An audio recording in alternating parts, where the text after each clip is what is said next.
আসসালামু আলাইকুম প্রিয় বন্ধুরা, আশা করছি আপনারা সকলেই ভালো আছেন। কুরবানি ঈদের আগে চুপি চুপি একটি দোয়া শুধুমাত্র একবার পাঠ করুন। রাসূল সাল্লাল্লাহু আলাইহি ওয়াসাল্লাম কসম করে বলেছেন, যে ব্যক্তি এই দোয়াটি পাঠ করে আল্লাহর কাছে দোয়া করবে, মহান আল্লাহ তাআলা সাথে সাথে তার মনের সকল আশা আকাঙ্ক্ষা পূরণ করে দিবেন। সুবহানাল্লাহ।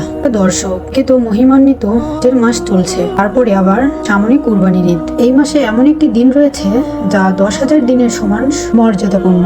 এই দিনটি আরাফার দিন হিসেবে পরিচিত, যা ঠিক কুরবানির আগের দিন। হাদিসে দোয়া কবুলের যে সময়গুলোর কথা উল্লেখ করা হয়েছে, তার মধ্যে এই আরাফার দিনটি অন্যতম। এই দিনে আল্লাহ তাআলা বান্দার চাওয়া পাওয়াগুলো পূরণ করে থাকেন, তাই এই দিনে দোয়া কবুলের সম্ভাবনাও সবচেয়ে বেশি।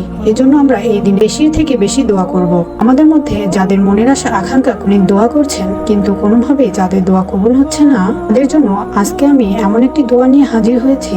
কোনো ব্যক্তি যদি কোরবানির ঈদের আগের দিন এই দোয়াটি শুধুমাত্র একবার পাঠ করে, রাসূল সাল্লাল্লাহু আলাইহি ওয়াসাল্লাম কসম করে বলেছেন যে মহান আল্লাহ তাআলা তার মনের সকল আশা আকাঙ্ক্ষা ও চাওয়া পাওয়াগুলো পূরণ করে দিবেন। সুবহানাল্লাহ।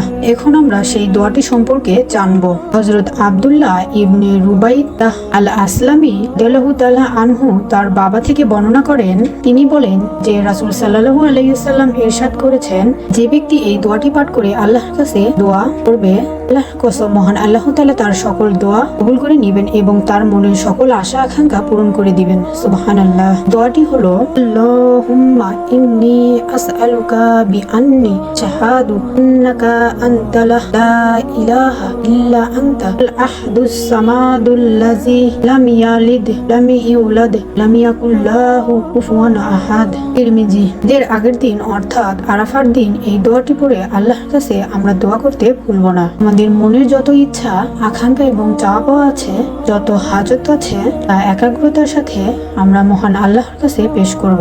ইনশাআল্লাহ আমাদের সকল হাজত ও মনের বাসনা পূরণ হয়ে যাবে। মহান আল্লাহ তাআলা আমাদের সবাইকে যথাযথভাবে এই আমলটি করার তৌফিক দান করুন। আমিন।